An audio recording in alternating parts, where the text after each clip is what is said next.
Hello and welcome to week 7, phase 2. We're in phase 2 now. I have beside me my movies that I'm watching this week. This is a list for this week. So nothing MCU because I'm trying to do all of the non-MCU ones in a week instead of doing them in the order they came out in, and then next week we'll start back with the MCU again. But this week we're watching The Amazing Spider-Man, both of them. I don't want to watch the second one. And then X-Men Days of Future Past, which, if I remember correctly, gets really confusing. Gets a little confusing because it has time travel and perhaps alternate universes. I don't remember. And then The Wolverine, which I don't really remember at all, but I remember enjoying. So there's that.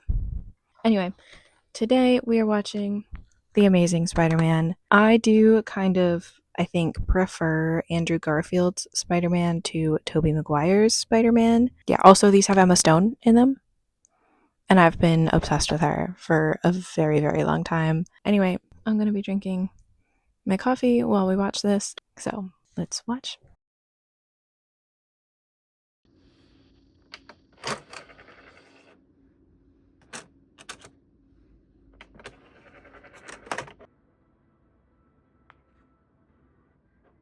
So I just finished The Amazing Spider-Man. Like I said, I do think that I prefer Andrew Garfield's Spider-Man to Tobey Maguire's Spider-Man. I may prefer it partially because of the nostalgia attached to it, partially because I just know and like the actors in this one better, but I also think I just like the story better in this one. I like that his parents had something to do with it, kind of, when they died. I like that. I don't know.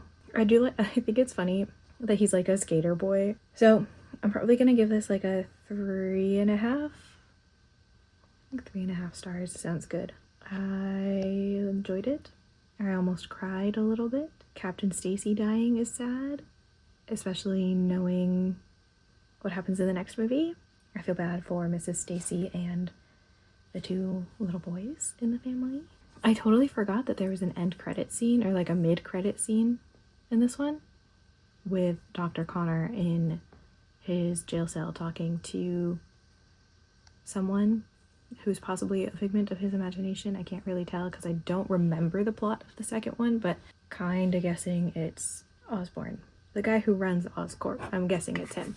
I guess that's it for The Amazing Spider-Man. I cannot think of anything else that I thought of while I was watching this one that is worth noting. So that's The Amazing Spider-Man, the first Amazing Spider-Man, done. I will be watching the second one maybe tonight after work, depending on how I feel, or tomorrow before or after work, depending on how I feel. I will check back in with y'all when I am about to start The Amazing Spider-Man 2. I will have a box of tissues ready for myself.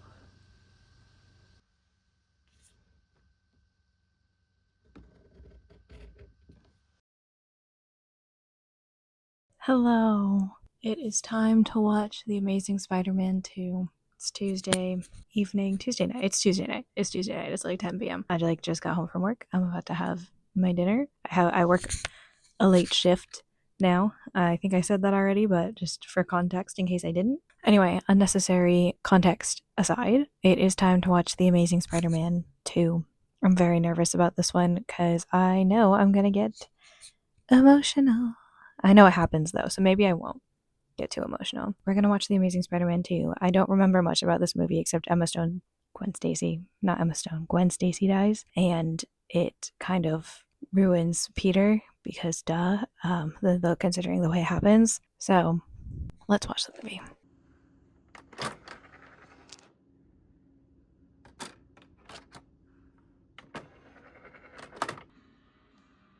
I have to hold this because I don't have a good place for my tripod right now. Perhaps this is because this movie came out whilst I was in high school, but the soundtrack is kind of iconic. I fear it is just because it was 2012.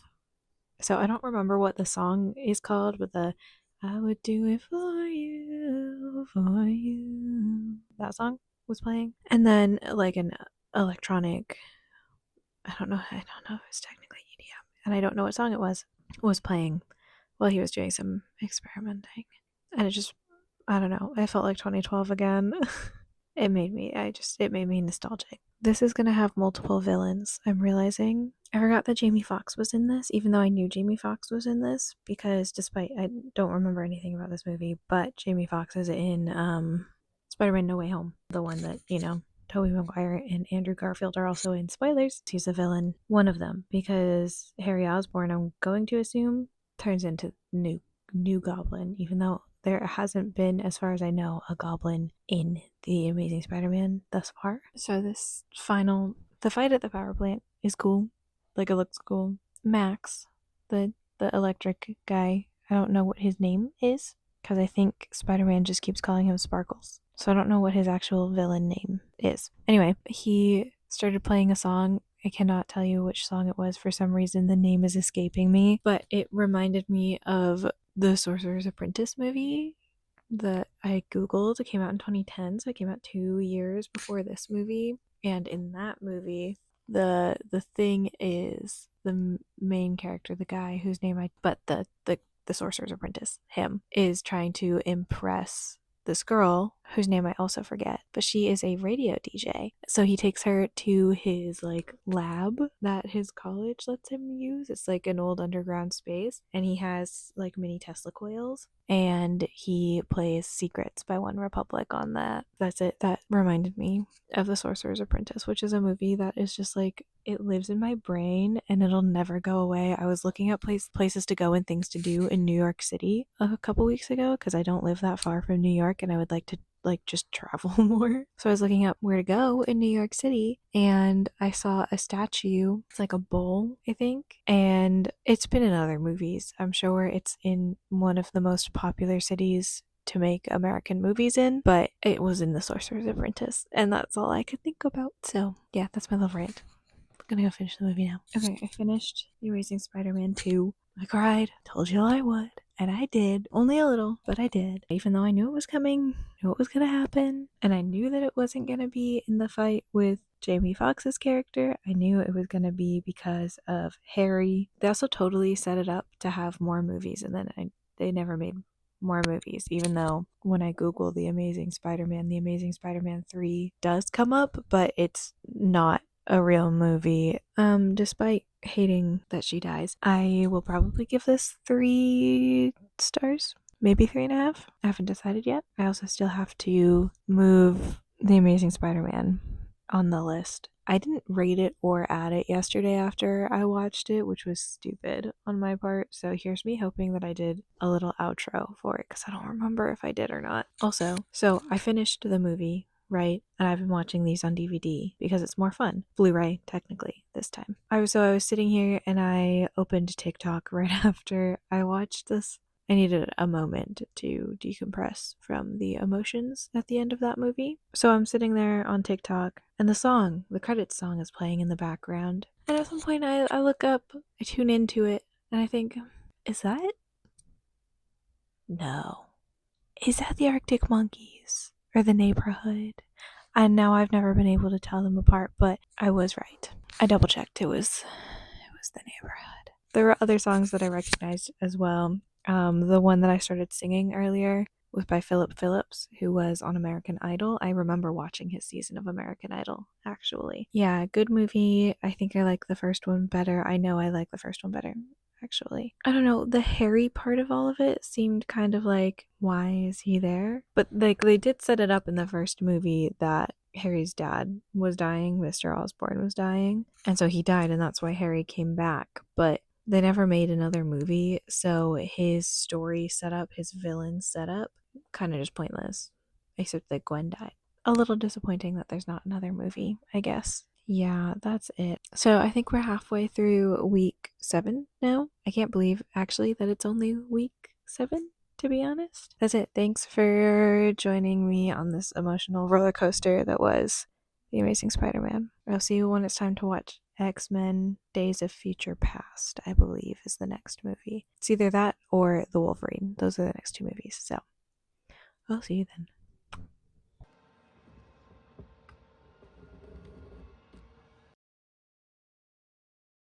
Hello, welcome to week 7, day 1, 2, 6.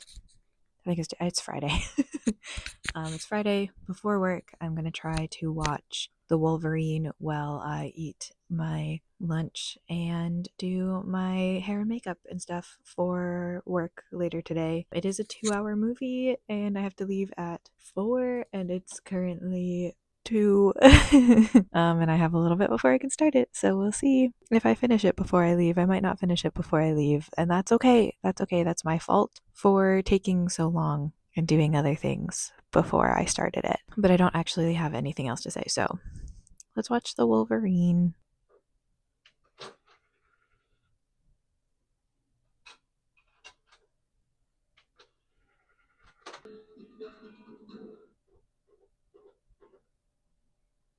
I have decided to wait and finish The Wolverine after work because I simply do not feel like watching it at the moment.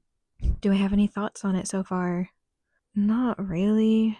It's still, I'm like halfway through, so it's still a little bit confusing. I don't remember much about this movie, but I know there's more to it than like there's some things that because Logan doesn't know, we don't know as the viewer, right? So there's some things that it's like that doesn't really make sense, but we'll find out later in the movie. I forgot that he was like hallucinating Jean Grey in his nightmares. So that's fun. Yeah, I don't have anything else to say. I'll check in with y'all later tonight. Hi. I just finished The Wolverine after work, clearly, because I'm still in my work clothes. And I'm giving it, once again, 3.5 stars. So that makes 3 for 3, 3.5 stars. I totally forgot what I was going to rate The Amazing Spider Man 2, and I didn't do it when I should have right after I watched it. So if I just said 3.5, 3 for 3, 3.5, if that is not what I had said right after watching it, oops. I don't remember what I said I was going to rate it. So 3.5 felt right, so I did 3.5. Thoughts on The Wolverine? I don't have many.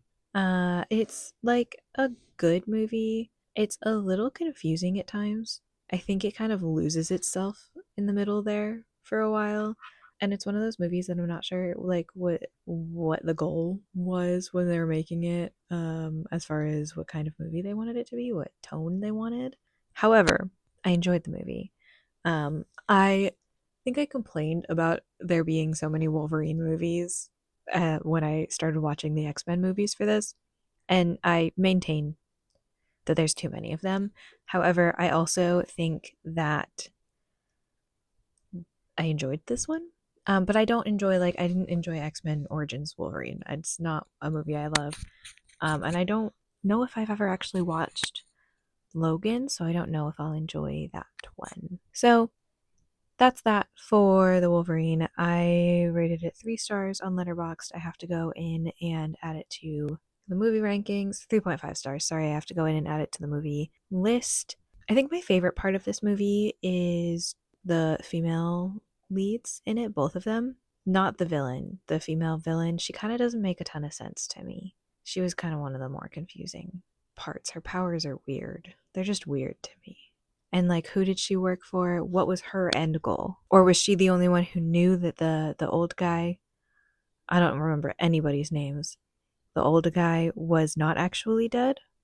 Maybe that was, I don't know. I will be the first to admit that I was trying to pay attention, but I wasn't fully paying attention. Sorry. So yeah, that, I don't think I have anything else to say. Okay, no, I do have something else to say. So the movie is about Logan, but I feel like we don't, I wish it went a little bit more into his grief and stuff. Like it touches on it and it talks about it, but not, it doesn't really explore it. You know? Do you know what I mean? That's it. That's all I have to say. So I will check back in. Oh, and it leads into X-Men Days of Future Past, which is my next watch. That is the next one, right? Yeah. It leads into X-Men Days of Future Past, which is my next watch. There is an end credit scene, post credit scene, mid credit scene, whatever the heck you want to call it, with Magneto and Professor X. So that's fun.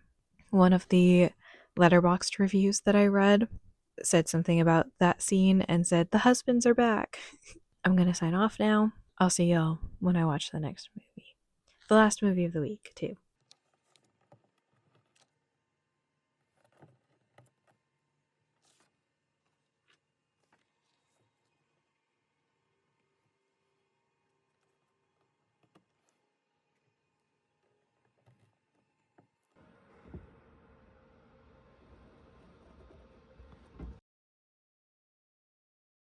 Hi. So it is the final day of week 7, and I am about to watch X-Men Days of Future Past. There's a couple more X-Men movies, so I had to make sure it wasn't one of them. So I'm about to watch X-Men Days of Future Past, movie 4 of phase 2. We're about to get into all of the TV shows and stuff. So I finally get to watch Agents of S.H.I.E.L.D. Anyway, yeah, that's it. Let's watch X-Men Days of Future Past.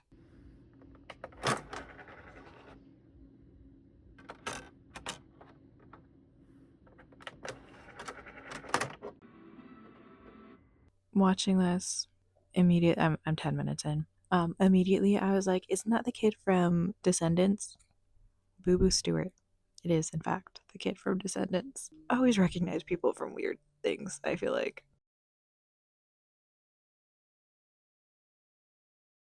Hello.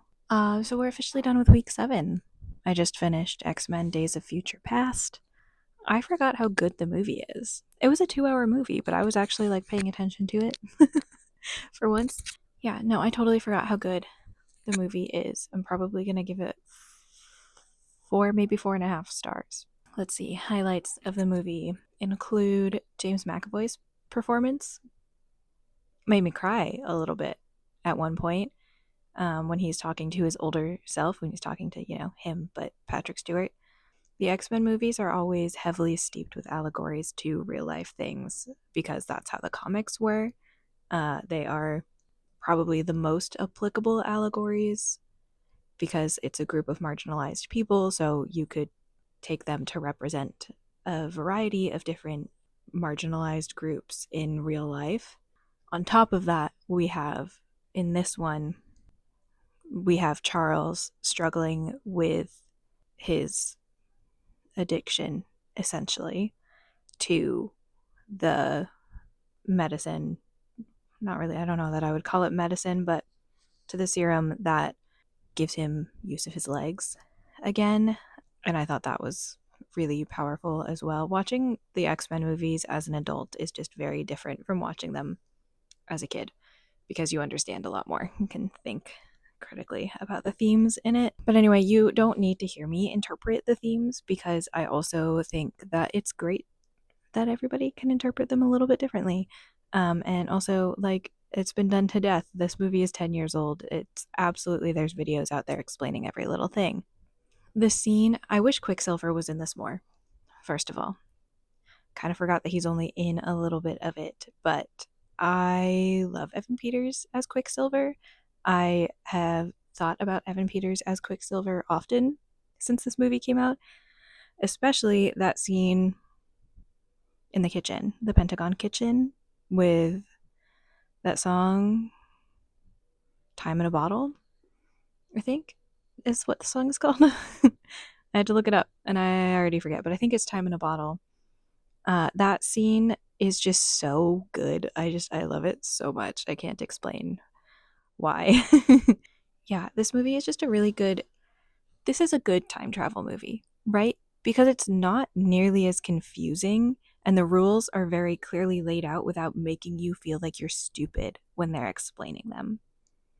A lot of time travel movies or alternate universe movies or TV shows or whatever, storylines are so confusing and they either don't explain enough or they over explain. And I'm not saying by any means that this is the only one that does it. Like Back to the Future is huge for a reason. It's going to be back in theaters later this month for its 40th anniversary. It's good for a reason. But it's lived up to the test of time for a reason. So like this is by no means the only good time travel movie. It's a good one, and it's especially common for me with superhero movies to get extremely confused by all the time traveling in different universes. And maybe I'll regret saying this because maybe it'll get more confusing in the future, but I don't know. This might be the best X-Men movie that I have watched. Definitely the best one so far, but it might be the best overall. I don't remember much about Apocalypse, but I think I've seen it. And then I haven't seen the others. I think there's a Dark Phoenix one with fuck, I can picture her face. I forget her name. Sophie something? I think she was in Game of Thrones, which I have never watched all the way through, by the way. I don't like it, but she's in it. And then there's X-Men New Mutants, which also has somebody from Game of Thrones in it, doesn't it? I believe it does. And that was also filmed partially in my hometown, which is fun. So I will be talking about that when we get there, for sure. But I haven't seen those. I don't know if there's more. I think there might be. I haven't seen them. Also, the Deadpool movies count as X-Men movies, I guess. I have seen all of the Deadpool movies. Anyway, yeah, that's that. 4 stars. Let's look at the spreadsheet because I actually think I'm going to try to do week 7 as its own vlog because right now I'm still trying to export weeks 3 and 4 and it won't let me export it. And I don't know why. I'm going to have to Google how to fix that. Anyway, that's like so not what you need to see. X-Men Days of Future Past. Let's check it off. Let's put in 4.5 for the rating. And then let's go back to the cover sheet. All right, so far I have watched 7% of the runtime for Phase 2 and 19% of the projects with an average rating of 3.8. Look at that. Highest average rating so far. The average rating overall, like for the total, is 3.1. I've watched exactly a quarter of the projects, but only 12% of the runtime so far. So cool. But yeah, so that's where we're at right now at the end of week 7. Next week, let's see what we're watching next week. Week 8 next week. I am watching Deadpool, X-Men Apocalypse, Fantastic Four 2015. So excited. So bad, but I'm so excited to watch it. And Iron Man 3. And then we're solidly back in the canon MCU for the next like month or 2. Okay, so my phone just like ran out of storage because I forgot to delete everything from recently deleted after I deleted them, like all the videos. But anyway, I am rearranging the calendar just a tiny bit so that because I made an oopsie and I put 3 different movies twice. I did them, all 3 of them. I put them in twice. But we're done with week 7. And if you want to see the Letterboxd list, that is live updated on my Letterboxd. So if you want to know where I'm ranking the movies, because some of them are like the same rating, but they're obviously cannot share a ranking really, that's on Letterboxd. So the link is in the description. That's it. Thank you all for joining me on week 7. And I will see you in a couple of days for week 8. Love you. Bye.